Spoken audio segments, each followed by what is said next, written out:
Today on the Trent Out Loud Podcast. It tells you so much about a woman if she's at a restaurant and finishes her plate. What up? It's your boy Trent Out Loud, and I'm back with another episode. Let's go. In true transparency, I'm a little tired right now. I just got off a flight. I was in Miami for the weekend. I'm seeing some family. Had a little get-together partying. Some sad stuff, some good stuff, and I ain't gonna really get into too much of that, but I am a little tired. But and my apologies for not doing a show yesterday. I did miss the Monday show, but I am back and I got a good show for y'all. So let's go. And also, before I start, I got to shout out to my people. Sorry, not Miami. I was in Tampa. So Canadian of me to be thinking that Miami represents all of Florida. I was in Tampa. So shout out to Tampa. And then my new lingo is, I know that's right. How would you put it in a sentence? Like, I don't know, somebody says something or somebody does something cool, like, I know that's right. And then of course the other one was hold on. Not you trying not to go out tonight, not you trying to be funny. It's my little lingo Eller, man. Take it or leave it. Anyways, let's get on with the show. I hope I'm representing Tampa and the US. All right, let's see what we have on the show for you today. I got actually like 3 topic questions that I want to go over today. Not that much entertainment, celebrity news, so let's tackle that and let's get into some questions. Usher had his last show, his Las Vegas show, his residency. I'm pretty sad. I kept on saying that, like, yo, I gotta go, and you keep putting it off. I didn't even realize that there was like a time frame. I thought he was just going to be doing this for a couple of years, but Usher's last show at his Vegas residency is over. It has come to an end. People out there were like, yo, if you didn't see this, you really missed, a really important historic time in music, especially R&B, right? Usher is a quote unquote R&B king. So not being able to witness this, I mean, we all saw it on Instagram, him serenading different women, single women in couples. We all know the whole Keke Palmer situation. I just saw a really funny clip. He was just trying to sing to Mary J. Blige and like put his hand on her leg and like be flirty, and she was kind of pushing his hand away and stuff. It was hilarious. But anyway, shout out to Usher, man. I'm really sad that I did not catch it, but I've seen Usher in concert, I think 2-3 times. So at least I have caught the king in concert. Anyway, so for those of you who were like me, thinking that you would catch it one day, your hopes and dreams and aspirations are over, yo. It's done. Next on the docket, we got Blueface going on live with Jaidyn Alexis and Chrisean Rock. Yo, I try not to talk about them too much because they are super ratchet and they like have no positivity in their game at all. Truth be told, when I am choosing topics to cover, I try to cover topics that I can actually give a perspective on, give my take, and you guys have your take. Some people agree and disagree, but I just feel with Chrisean and Blueface and them, there's like nothing to really talk about, just stuff to report, like just the ratchetness to report. But the reason why I also do report on them so much is because I love them. I love their ratchetness. I like Blueface. I think Blueface needs to like tone it down a little bit. He's a little too much sometimes, but I definitely love Chrisean. And I think I even like Jaidyn a little too, but my favorite out of the 3 for sure is Chrisean Rock. Anyways, I keep on forgetting I gotta announce the like exactly what has happened before I start talking about them. Anyways, Blueface and Jaidyn Alexis and Chrisean Rock are in the same room together on live. That's huge. And just over on the weekend, Blue was like, yo, I gotta steal. He went over to Chrisean's house at 4:00 in the morning saying that nobody's babysitting, no parent is babysitting him, and stole the kid away. So like I said, I try not to follow them too much because it's really just pointless, pointless things you're digesting into your brain.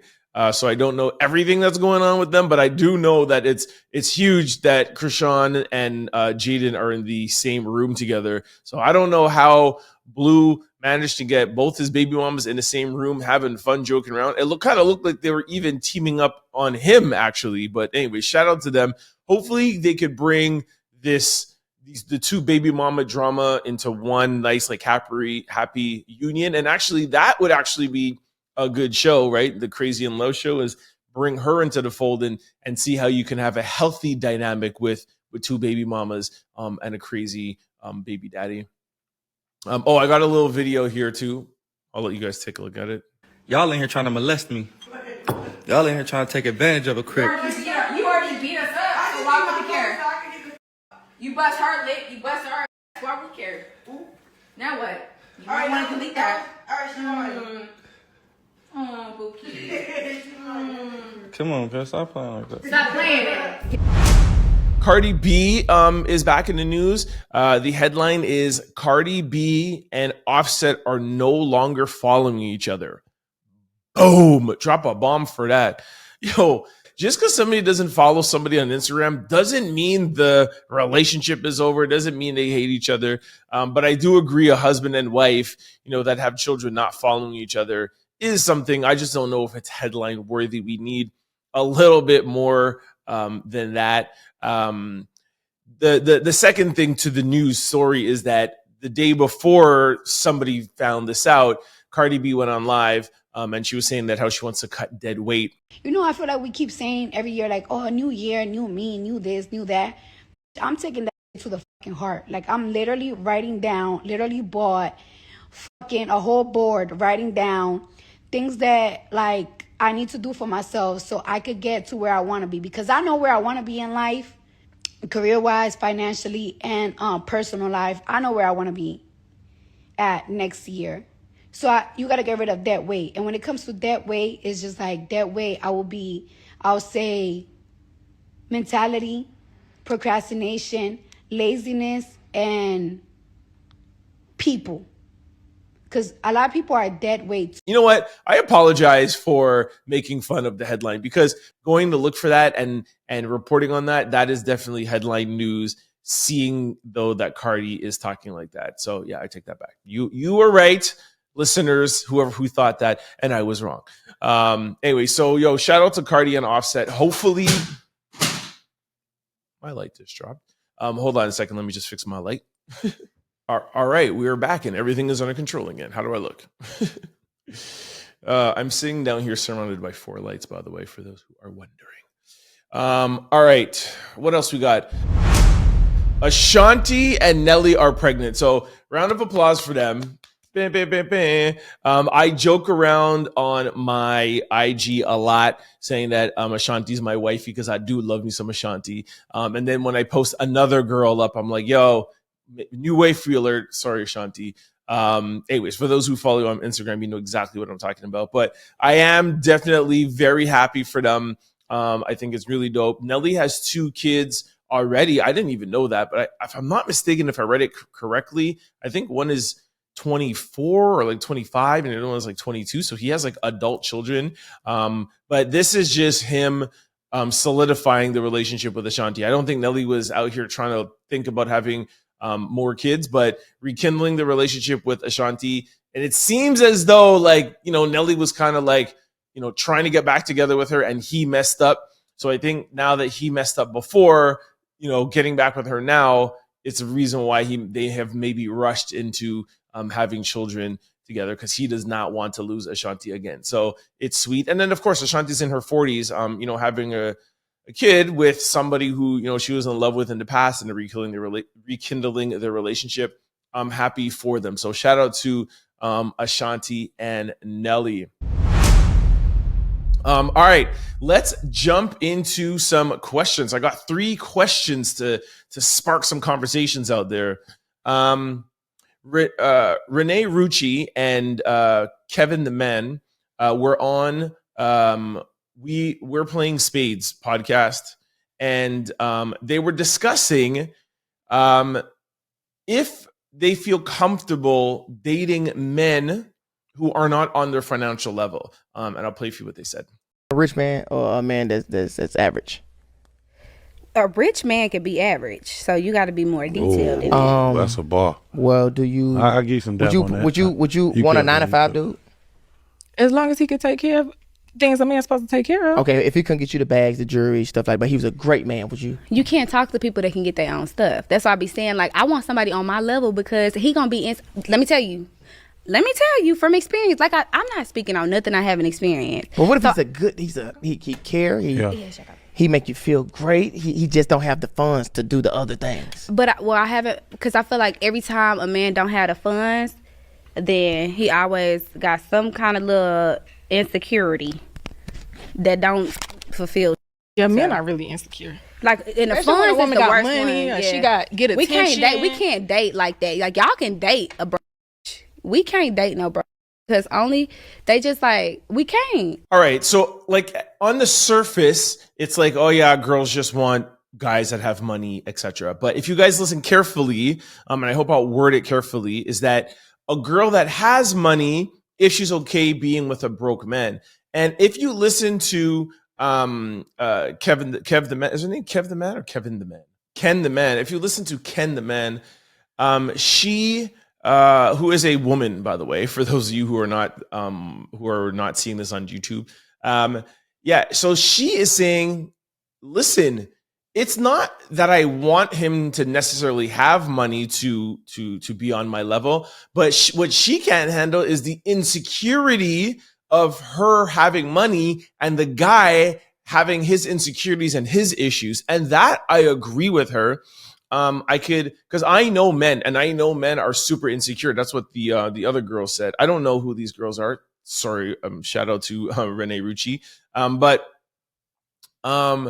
I can totally see how a guy being with a woman that has more money taking care of him can be hard for the girl to have to deal with unnecessary insecurities. And then when it comes with insecurities is that your pride is affected, your ego is affected, and you're not going to be you. And I feel like that would create a lot of problems in a relationship. I definitely am for the, like, not necessarily women having to go out with guys that have money, but I could totally understand that dynamic not working out the same way if it was vice versa. Like a man having money dating a woman just from jump, they're not as prideful. They don't have as much ego.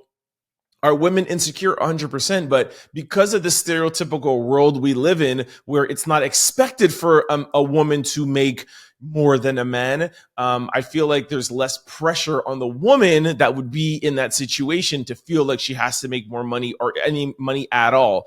Now, depending on who you ask, there's some feminists out there that were like, that would say, why should we accept that? But we're not here to talk about that. That's a whole other conversation. The world that we live in today, it is more acceptable, so she won't have as much pressures. I just feel the man that would be making less money or significantly less money than his woman will have too much to deal with, and that relationship would be super hard. You would need a very, very strong, mentally strong man to be able to deal with that. I don't know if I would be able to. I would think I would be able to, but I haven't been in this situation. And I know definitely if I had money at one point and then lost money and then was with a girl that had money, I know that would be harder. But if I was always a guy that just had like a normal paying job, you know what I mean? Like honest living, make my whatever your average salary of middle America makes, and I'm doing my thing. And if I met a girl that was like super loaded or whatever, like I think I would be able to be strong enough, mentally to be able to deal with that. And just because she's making more money doesn't make me less of a man, and it doesn't make me feel any way about myself. If anything, I would hope that I would be able to use that as motivation. But maybe I'm not a guy that's motivated by money, and whatever. We go out on trips, we live the life that, we live with her money. And if she's cool and she respects me, as for the man that I am, then I don't feel like I would have a problem being in a relationship like that. So anyways, that's my answer. Coi Leray, my girl, my new baby mama, seeing that Ashanti left me. Coi Leray tweeted out a picture of an empty plate at a restaurant, and you could tell the plate was like totally cleaned off. Like whoever was having that meal had a great freaking meal and was enjoying it. Anyways, and she tweeted out, if you're on a date and her plate looks like this, what are your thoughts? yo, my thoughts are, I love this girl. You know what I mean? Like, if I'm bringing a girl to a restaurant, or a girl's bringing me to a restaurant, whatever, we're out at a restaurant, and a girl like is like halfway eating, and I don't like that. Like, that is a turn off for me, man. I want a girl who's ready to throw it down. Listen, if you're full and you don't finish your plate, not saying that is a turn off, but I'm saying it is a turn on if you finish your ish. It just shows me how confident you are. It shows me that you don't give a crap. Like, it goes beyond the food. Not only did you like the food, but you're not worrying so much about, you know, what somebody thinks or somebody's judging or whatever. Also, too, I mean, sometimes girls will not finish their plate because you're on a date, you might go back to each other's house after, things might be happening after, and you don't want to feel bloated, you don't want to feel like too full or whatever. So I get why I would think most women are going to throw down like that, but that's my point. Is she's like, and she's living in the moment. It tells you so much about a woman if she's at a restaurant and finishes her plate. She's like, I'm living in a moment. I don't give an ish how I look after. I don't care if I'm bloated. I don't care if I'm gassy. I don't care what happens. I'm here at this meal and I'm in this moment. So that's what that tells me. And I love being in the moment with somebody, especially somebody who I'm just dating. And it makes me feel like she's comfortable. It makes me feel like I'm comfortable. And yes, it might seem like I'm getting too in-depth into a plate of food, but that's how I am. I overanalyze everything. And that would make me feel like she's letting her guard down, like that we could feel comfortable in front of each other. And I feel like she's giving me messages. And I feel like this date, if it's a date, that it's going super well. That's what that tells me. And that's a super turn on, man. Boosie Badazz is back in the news, and this time he's making headlines for saying that he doesn't care if his daughter's boyfriend cheats on her, but don't lay your hands on my daughter. And everyone was like, oh, that is horrible, this misogynistic, you're this, whatever, blah, blah. Like, how could you do that? How could you be encouraging? And I'm seeing this in a different way.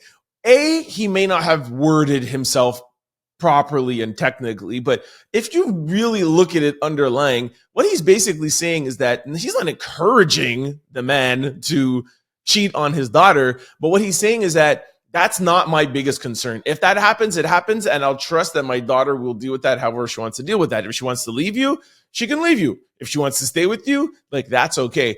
But if you lay your hands on my daughter, you put a finger on my daughter, you look at my daughter in the wrong way to make her feel uncomfortable, you're gonna have to deal with that. So he's just indirectly saying that these are my boundaries. And I don't see anything wrong with that. You cheat on her, but don't beat on her. My daughter just texted me she got a boyfriend, she want me to meet him. Be nice. Just don't hit her. Love her. I don't give a what you do. Don't take it there. Just don't hit her. You can cheat on her, I don't give a damn. Whatever. Just don't hit her. My daughters love me, bro. See my daughters? A daughter and a daddy, bro, that's different, bro. Ty just text me say she got a boyfriend, man. I'm happy. I'm so happy. But she want me to meet him.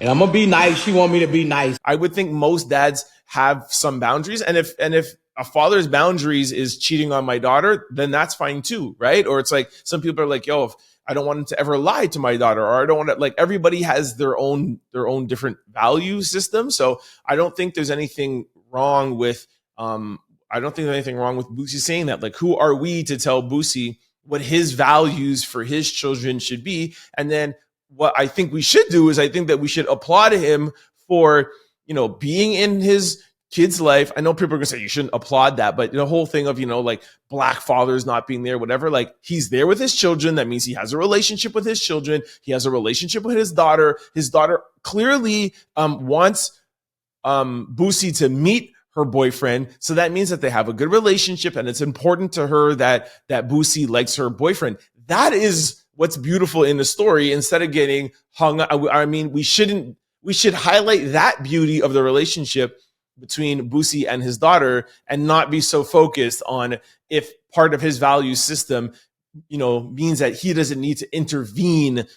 And again, it's not saying that he's okay with it. He just doesn't feel like he can intervene. He is trusting his daughter to make those decisions on her own. He is telling you he will intervene regardless of how she feels if you put your hands on his daughter. And that's what he's saying. And I don't think there's anything wrong with that.